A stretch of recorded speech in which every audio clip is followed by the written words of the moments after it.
질문 드리겠습니다. 여러분, 사순절 기간인데 잘 지내고 계시나요? 여러분 자신을 좀 살펴보시면서 하나님이 사랑하시는 만큼 여러분 사랑하시고, 또 성령님이 여러분을 보시는 대로 여러분 스스로들을 이렇게 보시는가요? 두 번째 질문입니다. 우리 그리스도인의 인생을 영적 여정이라고 얘기합니다. 성령님과 함께하는 인생이라는 뜻이지요. 성령님께서 함께 하시는 여정을 하기 때문에 우리는 외롭지 않고 또 힘있게 갈 수 있습니다. 그런데 우리는 영적 친구의 도움을 조금 받아야 합니다. 여러분들은 영적 친구가 있나요? 그리고 여러분들이 영적 친구가 되어지는 사람은 누가 계시나요? 여러분의 영적 친구는 누구이신가요? 세 번째 질문입니다. 여러분 혹시 살아오시면서 정말 기억에 남는 환대받았던 그런 기억, 환대의 경험이 있으십니까? 누구에게 환대를 극진히 받으셨습니까? 그리고 여러분들은 누구를 그렇게 환대해 보셨습니까?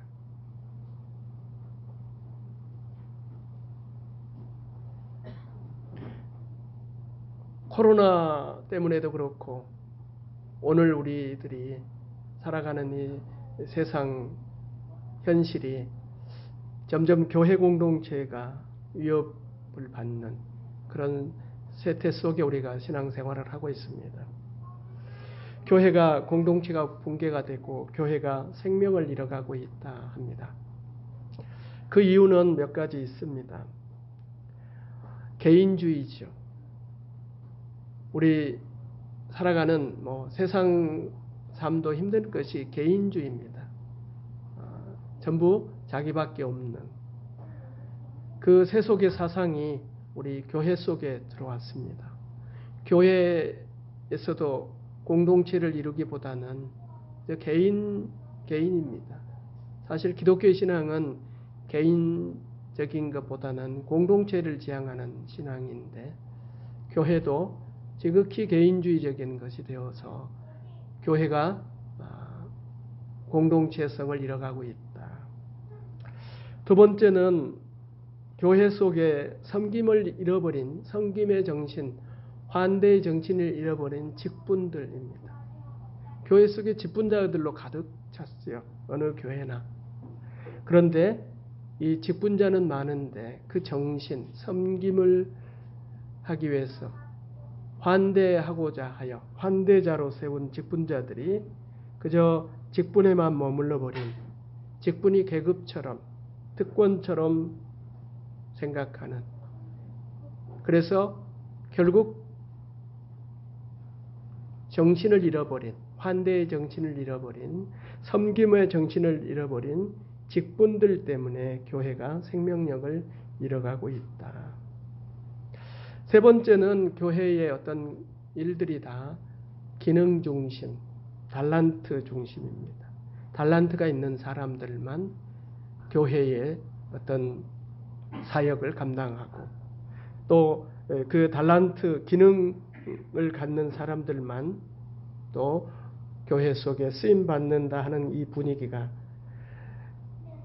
또 교회를 생명을 잃게 하는, 성령께서 이끌리는 영성의 도구들이 되어야 하는데 교회가 점점 기능화되어져 가고 있다고 얘기합니다. 마지막 네 번째는 지나친 친교주의입니다. 교회가 너무 끼리끼리 모인다는 거죠. 교회 속에는 다양한 계층이 있습니다. 다양한 사람들이 모여 한 가족을 이루어야 하는 것이 주님이 원하시는 교회의 모습인데 오늘날 현실적으로 교회를 보면 친한 사람들끼리만, 뇌와 생각이 통한 사람들끼리만 교제하고 모이는 이것이 결국 교회를, 공동체를 파괴하는, 교회가 생명력을 잃게 하는 것이라 얘기합니다. 교회가 이렇게 되어지는 것, 또 이런 문제들이 생겨나는 그 배경에는, 그 뿌리에는 환대의 정신을 잃었다는 것이죠. 섬김의 정신을 잃었다는 것입니다.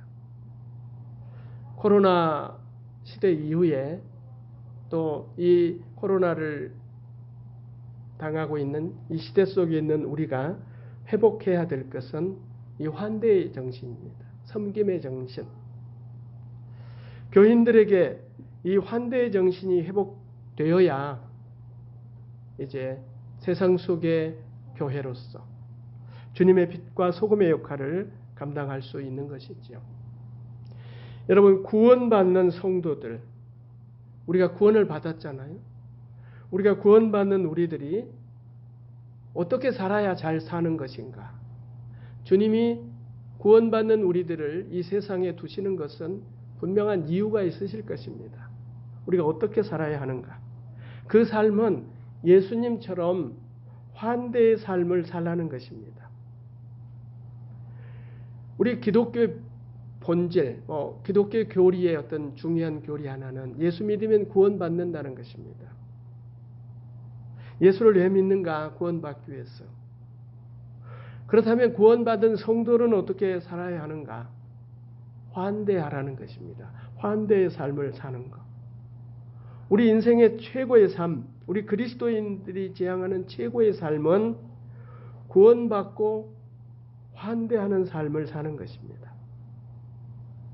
여러분, 오늘 본문을 보시면 주님 재림하실 때의 심판의 기준이 환대에 있습니다. 의인의 기준이 지극히 작은 그에게 어떻게 했느냐예요. 지극히 작은 자 하나에게 어떻게 대하였느냐. 이것이 영생과 영벌을 결정한다는 것입니다. 지극히 작은 자를 환대하는 사람에게는 영생의 축복을 주시고 지극히 작은 자를 외면하는 자에게는 영벌을 주신다는 것입니다.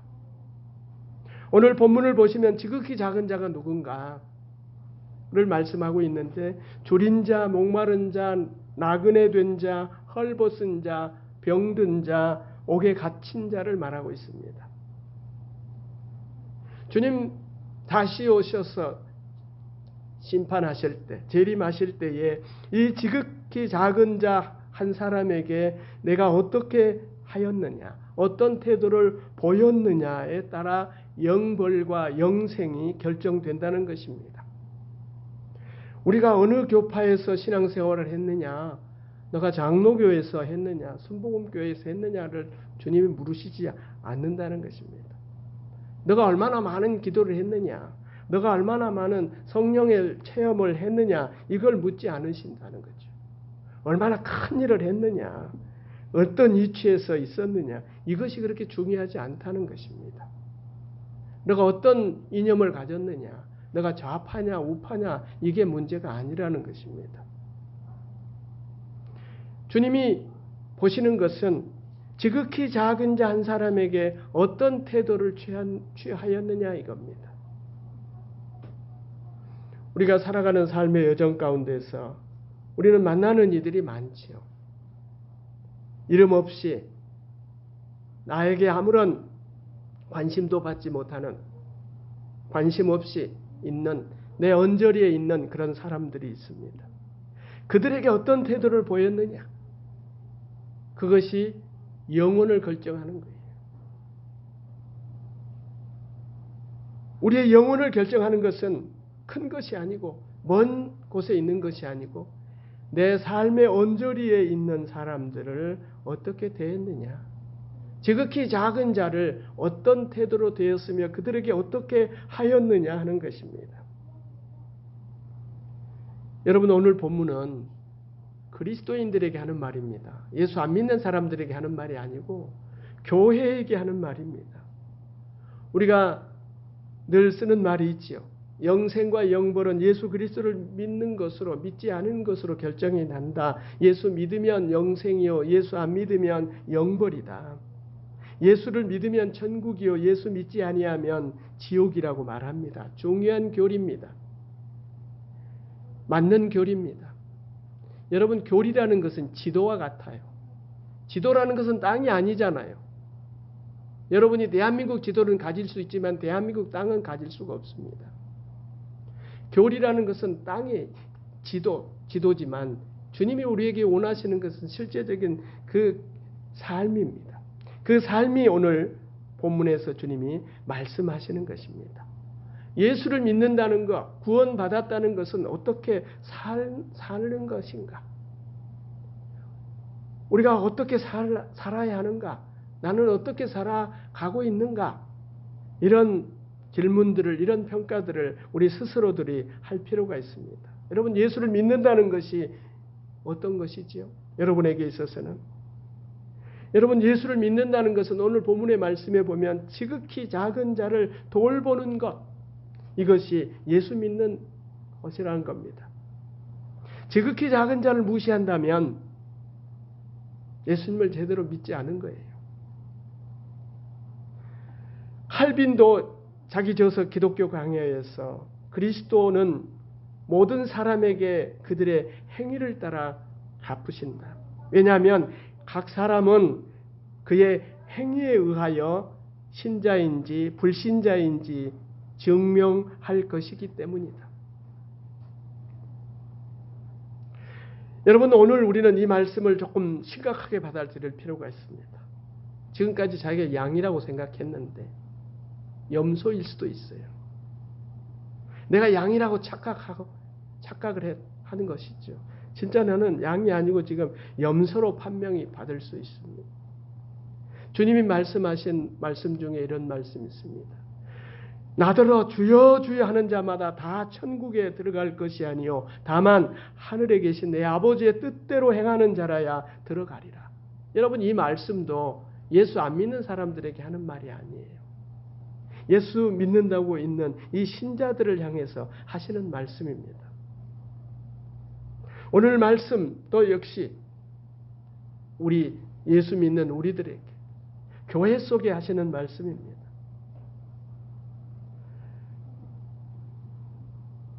주님은 이 작은 자에게 하는 것이 당신에게 하는 것이라고 말씀하세요.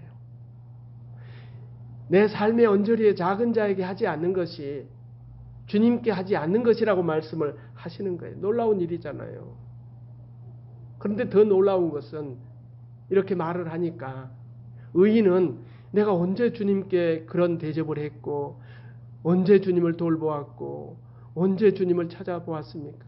이렇게 질문합니다. 내가 언제 그런 일을 했습니까? 그런데 이 악인은 반대죠. 언제 주님이 굶으셨고 언제 주님이 옥에 갇히셨고 언제 주님이 병들으셨습니까? 이렇게 얘기를 하는 거예요. 여러분, 주님의 모습은 지극히 작은 자의 모습으로 나타난다는 거예요. 지극히 작은 자의 모습으로 우리 곁에 주님이 계신다는 것이죠. 지극히 작은 자에게 행한 것이 곧 주님에게 하는 것이다. 참으로 놀라운 말씀입니다. 여러분, 이 본문의 말씀을 제자들에게 하셨을 때는 주님께서 십자가를 앞둔, 그러니까 주님이 이제 곧 십자가에 못 박혀 돌아가시기가 얼마 남지 않은 그런 시점에 하시는 말씀이에요. 제자들이 들을 때, 이 말씀을 처음 들을 때는 그저 주님이 늘 하신 말씀이잖아요. 가난한 자들 또 불쌍한 이웃과 함께하고 사랑하라 하는 말씀을 늘 하셨기 때문에 아마 제자들은 이 말씀도 그저 그렇게 들었을 것입니다. 그런데 우리 주님 십자가에 못 박혀 돌아가시고 3일 만에 부활하시고 승천하신 후에 제자들이 이 말씀을 다시 기억한 거예요. 이 말씀은 제자들에게 있어서는 주님의 현존을 경험하는 거예요. 주님의 현존, 주님은 몸으로 지금 우리와 함께 하지 아니하지만 제자들과 함께 하지 아니하지만 주님의 말씀을 기억하니 가난한 자, 지극히 작은 자 한 사람, 내 삶의 언저리에 있는 사람 중에 그 무시했던 그 작은 자의 모습 속에서 주님의 현존을 보았던 것입니다. 그래서 제자들에게 있어서는 이 말씀이 대단한 말씀이에요. 주님께서 제자들을 떠나가셨지만은 그들이 가난한 자에게 지극히 작은 자 한 사람에게 환대함으로 인하여서 그들은 그리스도의 현존을 경험하게 되었던 것입니다. 여러분, 사도 행전을 보면 그거 나오잖아요. 제자들이 그리스도의 공동체가 이제 함께 지내고 가족처럼 지내고 물건을 나누고 소유를 팔아서 필요대로 나누어 갖는 이런 아주 극단적인 환대를 펼치게 되는 것이 사도행전의 역사입니다. 주 1세기 100년 어간에 그 시대는 사회적으로도 어렵고 정치적으로도 어렵고 그리스도인으로 살아낸다는 것이 그렇게 쉽지 않은 시대에 많은 사람들이 기독교 공동체 속으로 들어왔습니다. 그것을 어떤 분이 연구했는데 왜 그랬을까? 폭발적으로 교회가 성장했던 이유가 뭘까? 보았더니 기독교인들이 특별한 환대가 있었습니다. 그 원인은 그들의 환대 때문이 그래요. 환대의 정신 때문에.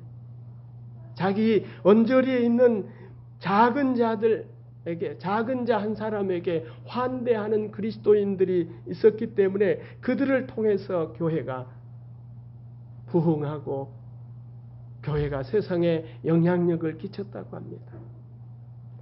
당대의 어떤 로마 황제는 자신의 영주들에게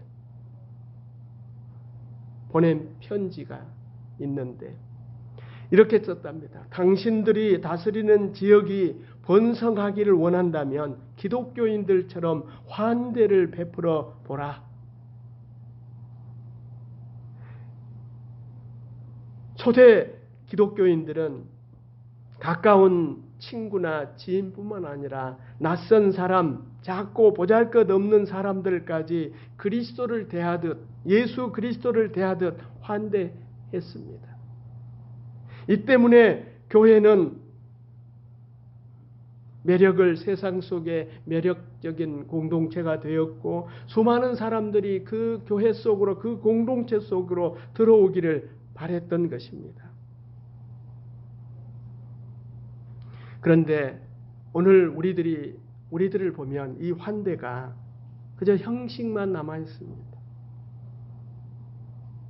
과잉적인 미소, 억지 친절, 의무적인 환대. 여러분, 이 코로나 이후 교회가 회복되어야 할 것은, 우리가 회복되어야 할 것은 이 환대의 영성입니다. 우리의 과제입니다. 교회의 과제입니다. 어떻게 이 환대의 정신을 회복하고 이 환대를 어떻게 실천할 것인가? 여러분도 기도하시고 예를 쓰셔야 돼요. 마음을 다한 환대, 진실한 환대를 실천하는 것밖에 교회를 회복시키는, 그리스도를 영화롭게 하는 길이 그거밖에 없습니다. 우리가 이 땅에서 구원받는 자로서 주님을 빛나게 하고 주님께 영광을 돌리는 것은 우리의 환대입니다. 켈트족 영성이 유명한데 이 켈트족들은 예수님이 낯선 가면을 쓰고 오신다고 생각을 했습니다. 초라한 모습, 보잘것없는 모습으로 예수님이 변장하여 오신다. 그래서 그들은 초라한 자, 보잘것없는 자를 예수님으로 생각을 한 것입니다. 물론 여러분 그들이 사람들이 바보였기 때문에 그런 사람을 예수님으로 보는 것이 아니라 그들은 이 의식을 바꾸는 거예요. 그런 사람들을 그리스도로 보는, 예수님으로 보는 그런 의식을 그 켈트족은 가졌던 것입니다. 보잘것없는 사람, 바로 힘없는 사람, 이런 사람들을 세상은 무시하고 그들이 뭐 있으나 마나 이렇게 생각을 하는 그런 세태 속에 이 켈트족은 그들을 예수 그리스도로 보았다는 것이잖아요. 그들의 영성은 환대 영성입니다. 우리가 좀 배워야 할 것이죠.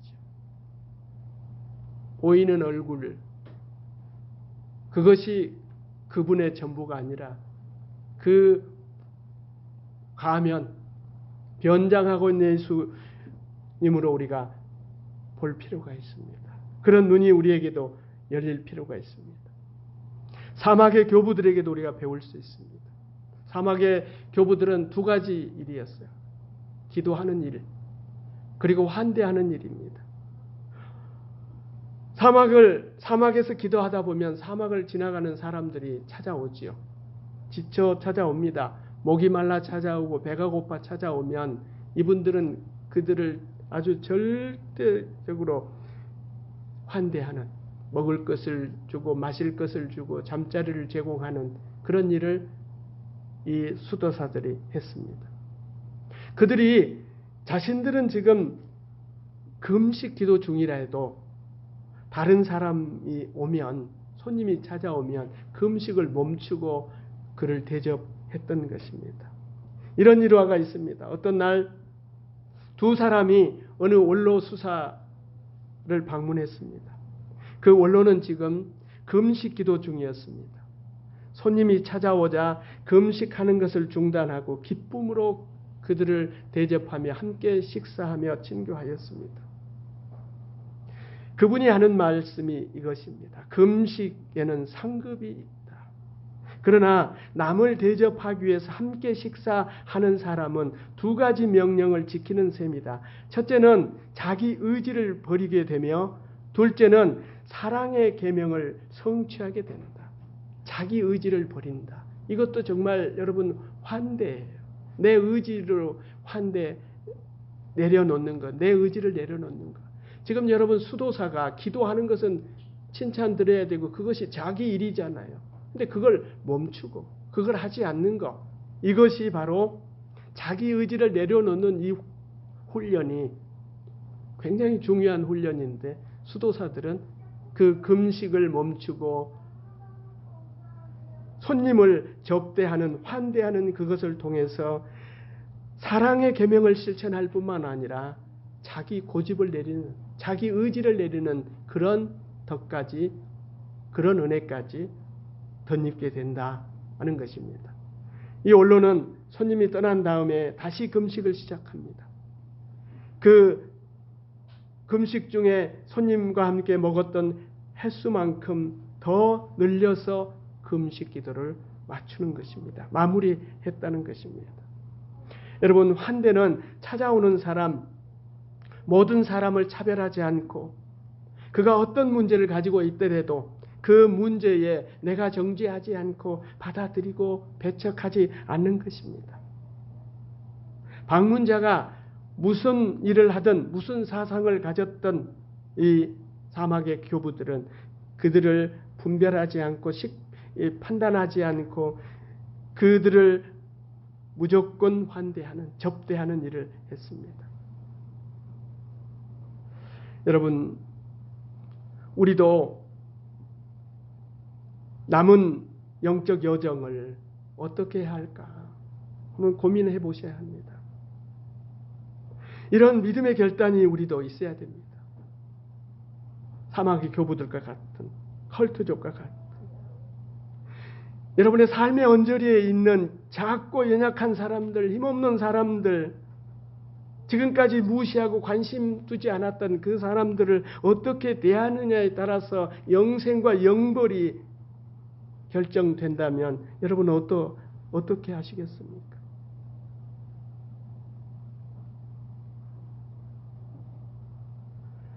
여러분, 환대도 훈련이에요. 훈련하면 돼요. 훈련이라는 것은 실패도 있고 잘 안 된다는 것이잖아요. 그러나 훈련을 거듭하면은 어느 순간 잘할 수 있는 거예요. 성장하고 성숙해 가는 것입니다. 우리가 영적 여정, 신앙의 여정 속에서 받아야 될 훈련이 많지만 여러분 삶 속에서 사람을 환대한다는 것, 이것만큼 중요한 일이 없고 우리가 훈련해야 할 일이 없습니다. 이것보다 중요한 일이 없습니다. 주께서 최후의 심판에 어떻게 하신다는 거 여러분 기억하셔야 돼요. 의인들에게 하는 말, 내가 나그네 되었을 때 나를 영접하였고 내 형제 중에 지극히 작은 자 하나에게 한 것이 곧 나에게 한 것이다. 이렇게 칭찬을 그 의인들에게 했습니다. 여러분, 우리도 그런 칭찬을 주님께 받아야 하지 않겠습니까? 환대는 이 땅에서 우리가 살아내는 이 환대의 삶은 우리의 종말의 운명이 결정되는 거예요.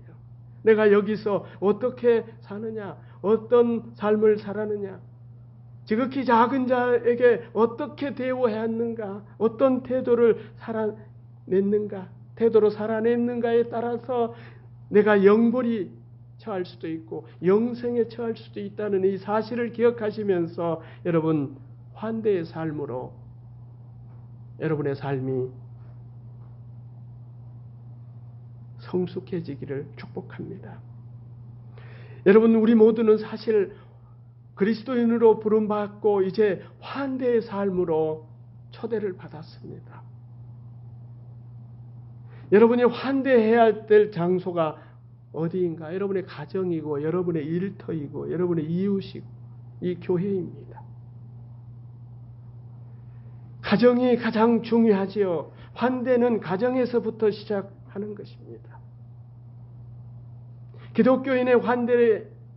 기독교인들이 이 환대를 실천할 수 있는 첫 번째 중요한 장소는 가정입니다. 부모 자식이지요. 부모는 자식을 환대하고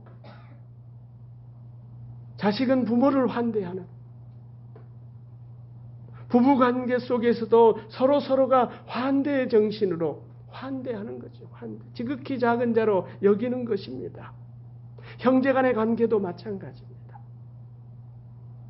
우리의 가정생활이 여러 가지로 얘기를 할 수 있죠. 가정사역자들도 있고 가정을 연구하는 사람도 있고 부부의 문제를 연구하는 사람도 있고 이 방법 저 방법으로 제시를 하지만 사실 주님이 원하시는 방법은 환대예요. 서로가 환대하면 여러분 부모가 자식을 환대하고 자식이 부모를 환대하고 아내가 남편을 환대하고 남편이 아내를 환대하면 형제가 서로의 환대 정신으로 산다면 그것이 그 가정이 하나님의 나라인 것입니다. 환대받기를 원하잖아요.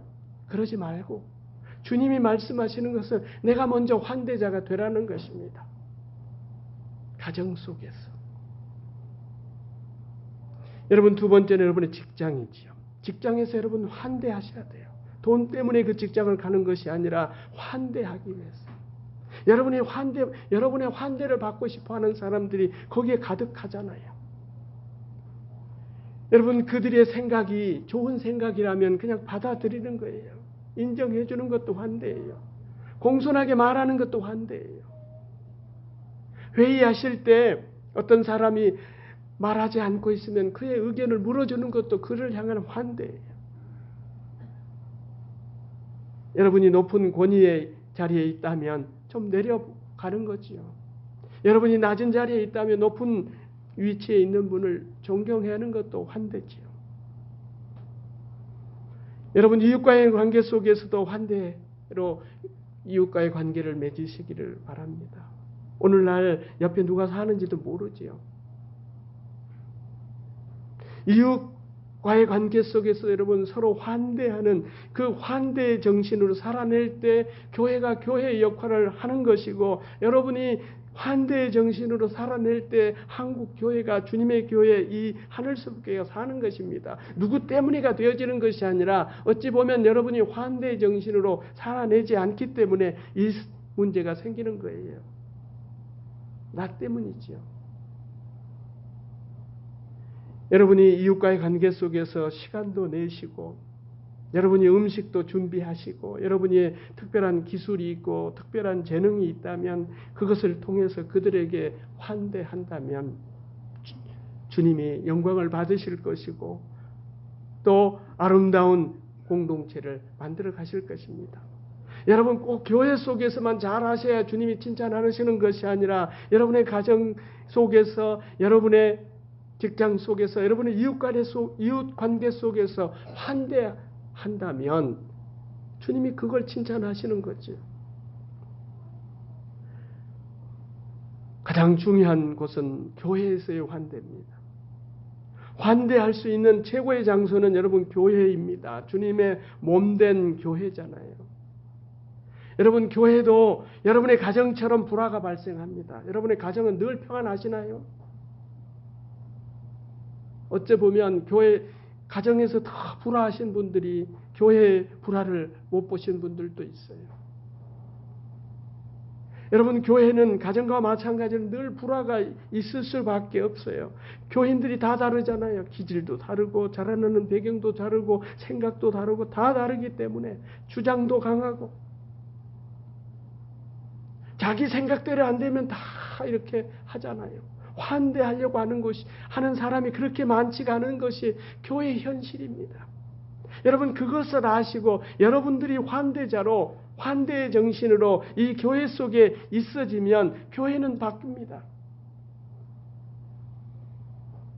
의견 일치를 강요하는 것은 한대가 아닙니다. 자유로이 말하고 자기 주장을 할 수 있도록 그런 공간을 마련해 주는 것도 교회 속에서 할 수 있는 환대죠. 여러분이 교회 속에서 중보 기도하는 것도 환대입니다. 어떤 사람을 위해서 기도한다는 것. 정말 그를 향한 사랑이 없으면 기도할 수 없는 거잖아요. 여러분, 우리가 이제 앞으로의 이 영적 여정을 해야 하는데 주님이 원하시는 대로 환대의 정신을 가지고 환대의 삶을 살아내야 하겠습니다. 여러분, 이 환대는 기독교 신앙의 꽃이라고 볼 수 있습니다. 열매라고 볼 수 있습니다. 우리 교회를 살리고 이 민족을 살리고 여러분의 가정을 살리고 여러분의 인생이 의미와 목적을 아름답게 해가는 것은 주님이 말씀하시는 이 환대의 정신입니다.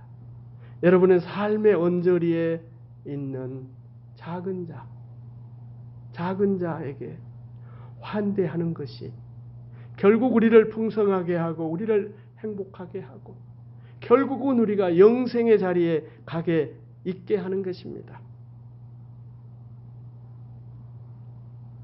이 환대의 영성이 여러분에게 회복되어지고 우리 교회에 회복되어지고 그래서 우리를 통해서 교회가 살고 이 민족이 사는 세상이 교회를 부러워하는 그런 역사를 이루는 우리 모두가 되기를 주의 이름으로 축원합니다.